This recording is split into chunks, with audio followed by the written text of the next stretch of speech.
blynyddoedd. Mae'r ddwy ni wedi cymryd cyfeiriadau gwahanol ran i'w cerddoriaeth. Mae Chloe yn chwarae'n fwy clasurol ar y cyfan, ac mae Awen yn fwy gwerinol, ac hefyd jyst i'w dwtch o'r Nadolig, ond mae hi'n perthyn i grŵp o'r enw Bethlehem Casuals, sydd ddim byd i wneud fo'r Nadolig, ond yn grŵp arbennig iawn a lot o hwyl i gael o fod yn gwrando ni nhw. Ond diolch yn fawr iawn i chi'ch dwy am gytuno i ddod yma heno yma ac i rannu o'ch dawn, o'ch talent efo ni mwyn i nina hefyd gael dod ger bron yr arglwydd i blygu ger i bron. Mae heno hefyd yn gyfle i ni fod yn sôn am yn apel, sef apel Cymorth Cristnogol, sef apel Ethiopia. Mae sôn fwy am hynny yn y man, ac fydd posib i chi gyfrannu os ydych chi'n dymuno gwneud hynny. Ac os ydych chi'n rhithiol hefyd yn dymuno cyfrannu yna, mi fyddwn ni'n gyrru y link i chi fedru gwneud hynny. Felly, dwch i ni blygu pen a troi at yr arglwydd mewn gweddi. O ddiwyd tad nebo, da ni'n rhoi diolch i ti am y Nadolig. Da ni'n rhoi diolch i ti am y Nadolig cyntaf. Da ni'n diolch i ti am bob dolig ydyn ni'n ei gofio. Ond da ni'n diolch i ti fwy nag erioed am y Nadolig eleni, ac yn gofyn i ti fod yma yn y canol yn Immanuel, yn ddiw gyda ni. Ac felly derbyn yn mawn ni, am y bod ni'n gofyn hyn yn wilaidd iawn yn enw Iesu Grist. Amen.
Mae'r darlleniad yma'n dod o Eseia 9 o adnod 1 i 7. Ond ni fydd tywyllwch eto i'r sawl a fu mewn cyfyngder. Yn yr amser gynt, y bu camdrin ar wlad Sefylo a gwlad Naftili. Ond ar ôl hyn, bydd yn anrhydeddu'r Galilea'r cenedlaeth, ar y ffordd y môr dros yr Iorddonau. Y bobl oedd yn rhodio mewn tywyllwch a welodd oleuni mawr, a rhai a fy'n byw mewn gwlad o gafig didew a gafodd lewyrch golau. Amlheais dorfoledd iddynt, chwanegais llawen hant o'r flaen fel yn adeg y cynheuaf. Ac fel y byddant yn gorfoleddu wrth rannu'r ysbail, oherwydd drylliais yr iau oedd yn faich iddynt, a'r croesfair oedd ei ar ei hysgwydd, a'r ffon oedd gan ei gyrwr fel y nydd Midian. Pob esgid ar droed rhyfelwr mewn ysgarmes, a phob dilledyn oedd wedi ei drabeiddu mewn gwaed, fe'i losgir fel tanwydd, canys bachgen a aned i ni, mab a roed i ni, a bydd yr awdurdod ar ei ysgwydd. Fe'i gelwir cynghorwr rhyfeddol, Duw cadarn, tad bythol, tywysog heddychlon. Ni bydd diwedd ar gynnydd ei lywodraeth, nac ar ei heddwch i orsedd Dafydd a'i frenhiniaeth, i'w sefydlu'n gadarn a barn a chyfiawnder. O hyn a hyd byth, bydd sêl arglwydd y lluoedd yn gwneud hyn.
Efesoesau 1:10. O'r cydffadewyr i Jesse, fe ddaw gohirin, ac fe dydd cangen o'i wraig ef. Bydd ysbryd yr arglwydd yn gorffwys arno, yn ysbryd doedd hineb a deall, yn ysbryd cyngor a gryn, yn ysbryd gwybodaeth ac ofn yr arglwydd. Ymhyfryda yn ofn yr arglwydd. Nid wrth yr hyn a wel y farna, ac nid wrth yr hyn a blew y dyfarna, ond fe farna'r tlawd yn gyfiawn, a dyfarnir uniawn i blogion y ddaear. Fe derir ddaear y gwialen ei emain, ac a gwynt ei wefusau fe ladd y rhai anwyr. Cyfiawnder fydd bregus ei lwynau, a ffyddlondeb yn rhwymun am ei ganol. Fe drig y blaid gyda'r oen, fe orwedd y llewpart gyda'r myn, bydd y llo a llew yn cyd-gori, a bachgen bychan yn ei harwain. Bydd y fuwch a'r arth yn gyfeillion, a'i llytnod yn cydorwedd. Bydd y llew yn bwyta gwair fel uwch. Bydd plentyn yn signo yn chwarae wrth dwll yr as, a baban yn estyn ei law dros ffair gwyber. Ni wnânt drwg na difrod yn fy holl fynydd sanctaidd. Canes fel lleilwr dyfroedd y môr i'w ymylon, felly y llenwyr y ddaear ac wybodaeth yr arglwydd. Ac yn y dydd hwnnw bydd gwreiddyn Jesse yn sefyll fel baner i'r goglwydd. Bydd y cenhedloedd yn ymofyn ag ef, a bydd ei drigfan yn ogoneddus.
geni Iesu y Meseia.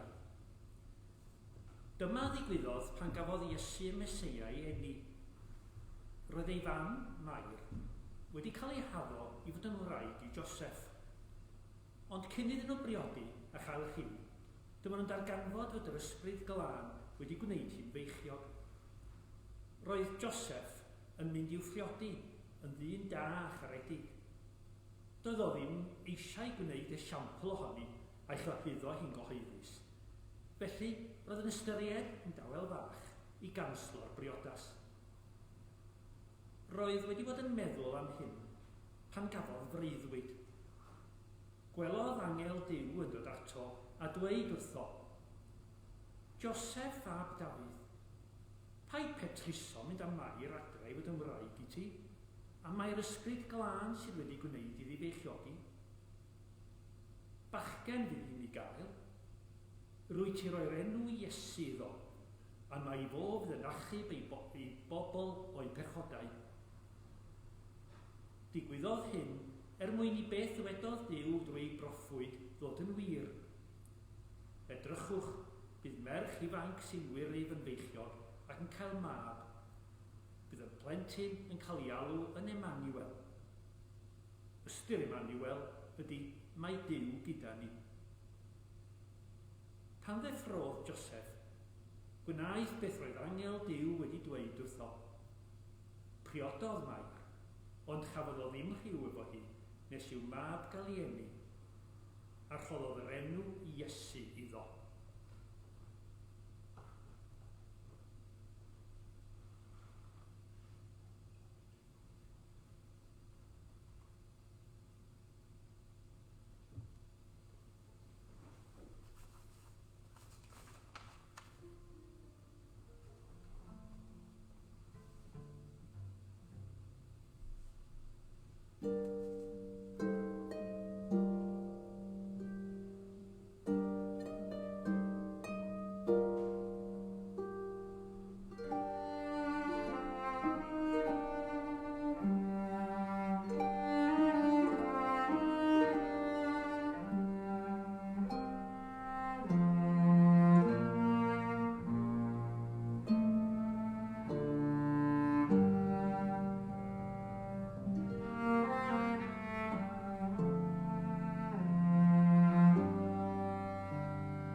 trefniad o Lyc 2. Yn ardal Bethlem, oedd bugeiliaid allan drwy'r nos yn yr awyr agored yn gofalu am ei defaid. Yn sydyn, dyma nhw'n gweld un o nghylion yr arglwydd ac roedd ysblander yr arglwydd fel golau llachar i'w cwmpas nhw. Roedden nhw wedi dychryn am eu bywydau, ond dyma'r angel yn dweud wrthyn nhw, peidiwch bod ofn, mae gen i newyddion da i chi. Newyddion fydd yn gwneud pobl ym mhob man yn llawen iawn. Mae eich achub bwr wedi cael ei eni heddiw ym Bethlem, tref y brenin Dafydd. Ie, y Meseia, yr arglwydd. Dyma sut byddwch chi'n ei nabod o. Dewch o hyd iddo am fabi bach wedi lapio mewn cadachau ac yn gorwedd mewn cafn bwydo anifeiliaid. Yn sydyn, dyma filoedd o angylion eraill yn dod i'r golwg. Roedd fel petai holl angylion y nefoedd yno yn addoli diw. Gogoniant i ddiw yn y nefoedd uchaf, heddwch ar y ddeiar islaw, a bendith diw ar bobl. Pan aeth yr angylion i ffwrdd yn ôl i'r nefoedd, dyma'r bugeiliaid yn dweud wrth ei gilydd, dewch, gadewch i ni fynd i Bethlem, i weld beth mae'r arglwydd wedi ddweud wrthyn ni sydd wedi digwydd. Felly, i ffwrdd â nhw, a dyma nhw'n dod o hyd i Mair a Joseph a'r babi bach yn gorwedd mewn cafn bwydo anifeiliad.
O'n i'n meddwl sa well i fi ddod i fama mwyn i chi gael hywedi yn rhithiol yn well. Iawn? Mae yna fanteision o fod yn yr un bubbles o bobl, does? Neu anfanteision Chloe.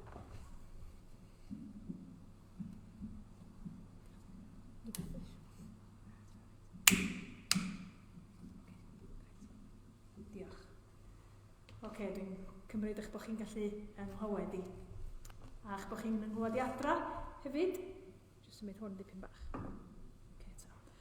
Rwan ta, dwi'n i'm amdana chi, ond dwi wedi cael llon bol o glywed y newyddion. A dwi wedi dechrau mynd yn eitha obsessed os rhywbeth ar un o'r pethau cyntaf dwi'n neud yn anffodus ydy edrych ar y newyddion. Ond does na'm fawr yn byd wedi newid yn y newyddion ni ers mis Mawrth. Mae yna amball i beth newydd yn y newyddion, jyst amball beth, ond dydy o ddim yn byd newydd chwaith. Da ni wedi clywed lot o sos dwytha am Brexit, ac yn anffodus mi glywon ni lot bore fory hefyd am Brexit. Mi nathon ni glywed am yr frwydr arlywyddol yn America, hyd at syrffed hefyd, a clywed am strops amball un yn ystod y cyfnod hynny. Ond diolch yn codi'ch calon chi rwsyd na di i wrando ar y newyddion. Ac ydy dy gwir, dwi'n meddwl bod y newyddion ar y cyfan, dim bod fi'n deud bod o'n anghywir, ond dydy o ddim yn deud sut mae hi go iawn yn yn byd ni. Mae o jest yn deud y chydig bach am yr hype hynny. A fyddai weithiau yn rhyfeddu bod unrhyw stori da ni'n gael ar y newyddion lle mae'r virus yn y cwestiwn, fod o actually'n stori o gwbl, ond mae o'n stori. Ond dwi eisiau chi feddwl am bennawd. Dwi'n mynd i gynnig pennawd i chi ar gyfer y newyddion. Dwi'n meddwl y dylai hwn fod yn un o brif straeon yn y newyddion ni heddiw yma. A dyma fo i chi. Teuluoedd a chymunedau cyfan yn wynebu'r Nadolig heb gyflenwad o ddŵr o ganlyniad i newid hinsawdd. Dwi jyst wedi deud unwaith eto. Teuluoedd a chymunedau cyfan yn wynebu'r Nadolig heb gyflenwad o ddŵr o ganlyniad i newid hinsawdd. Fysa chi'n cymryd sylw o bennawd fel yna? Fel o'n i'n deud yn flaenorol, mae apel Nadolig Cymorth Cristnogol flwyddyn yma yn canolbwyntio ar effaith newid hinsawdd yn Ethiopia. 10 mlynedd yn ôl, mi ddaru na gymunedau yn Ethiopia sylweddoli o dipyn i beth fod i ffynhonna dŵr nhw yn sychu, ac i bod ti yn mynd yn anoddach ac yn anoddach i fynd i dynnu dŵr. Ac dwi'n yn gwybod, da chi'n gwybod beth i jerrycan? Amball un yn gwybod beth i jerrycan, ond mae o rhyw gan sydd yn dal tua galwyn o ddŵr. Ac mae yna wraig arbennig yda ni'n cael i'w hanesu yn ystod yr wythnos. Kawita ydi henw hi. Kawita Koiti. A mae Kawita Koiti, mae'n wraig ifanc feichiog. Ac mae Kawita'n deud felly mor anodd oedd hi arni hi yn ystod y cyfnod hynny. Yn cymryd oriau jest i lenwi un jerrycan o'r ffynon.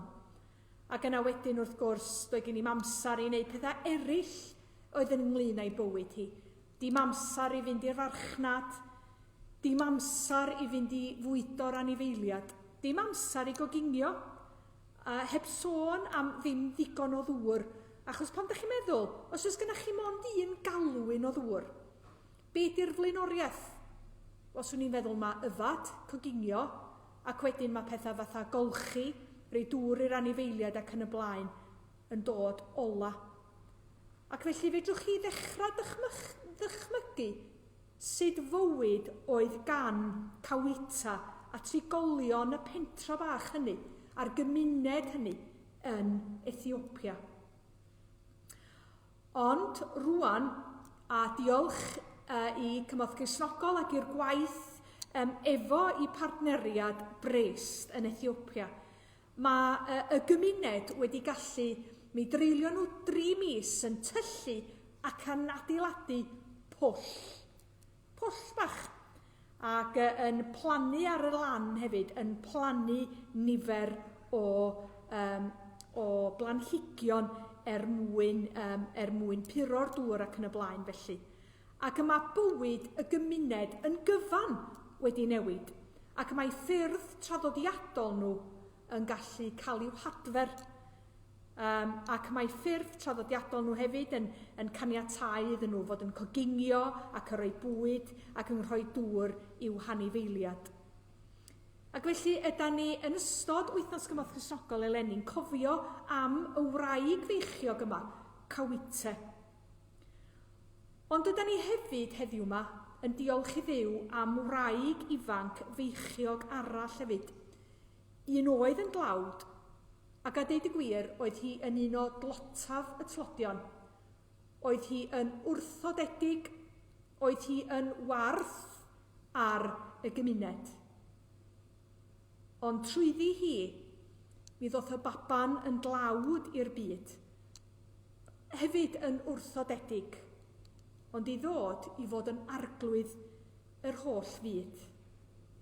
Ac mi o'n dweud yn glir iawn wrthyn ni, ac mae Mair yn ei chan o fawl yn deud yn glir iawn wrthyn ni yn Lyc, yn y bennod gyntaf, y mae o'n dweud peth fel hyn wrthyn ni, yn adnod 52 a 53. Tynnodd dywysogion oddi ar ei gorseddau a dyrchafodd yr rhai distadl. Llwythodd y newynog ar hoddion ac anfonodd y cyfoethogion ymaith yn waglaw. Da chi'n meddwl, os fedrwch chi feddwl am unrhyw neges fwy chwyldroadol na hynny, gadewch chi mwy wybod, ond fedra i ar hyn o bryd ddim gwneud.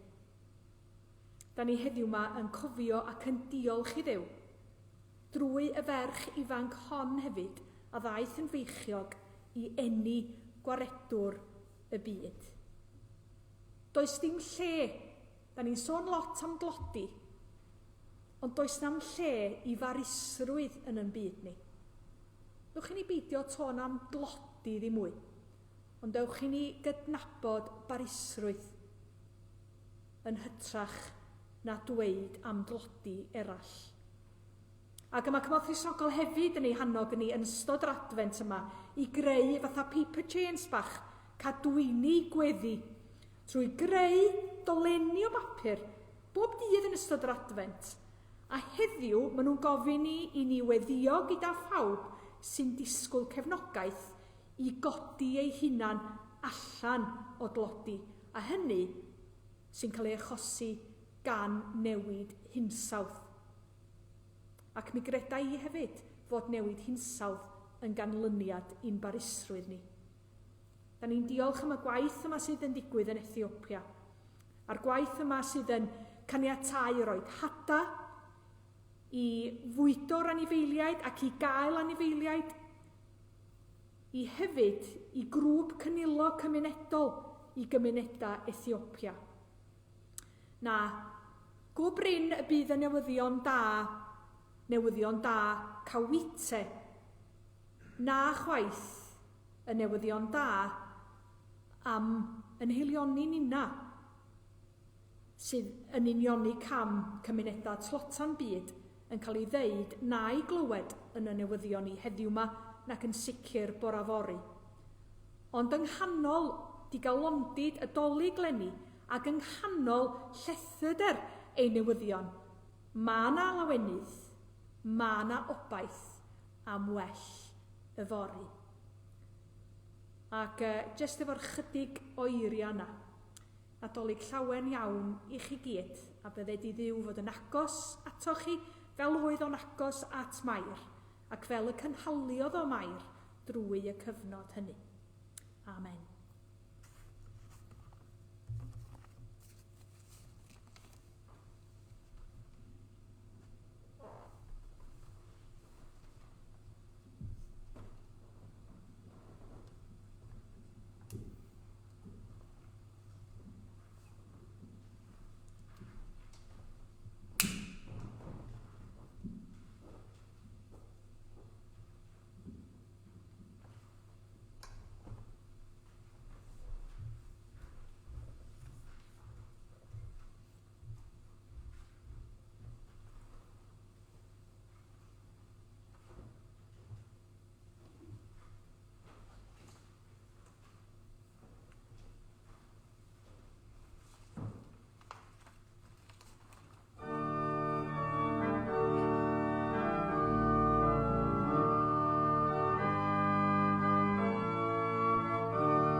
Gewn ni felly orffan yn gwasanaeth a gewn ni gyd-adrodd y fendith efo'n gilydd heb darfu ar amser bendithiol iawn, ar amser tlws a hyfryd yng nghwmni'n gilydd.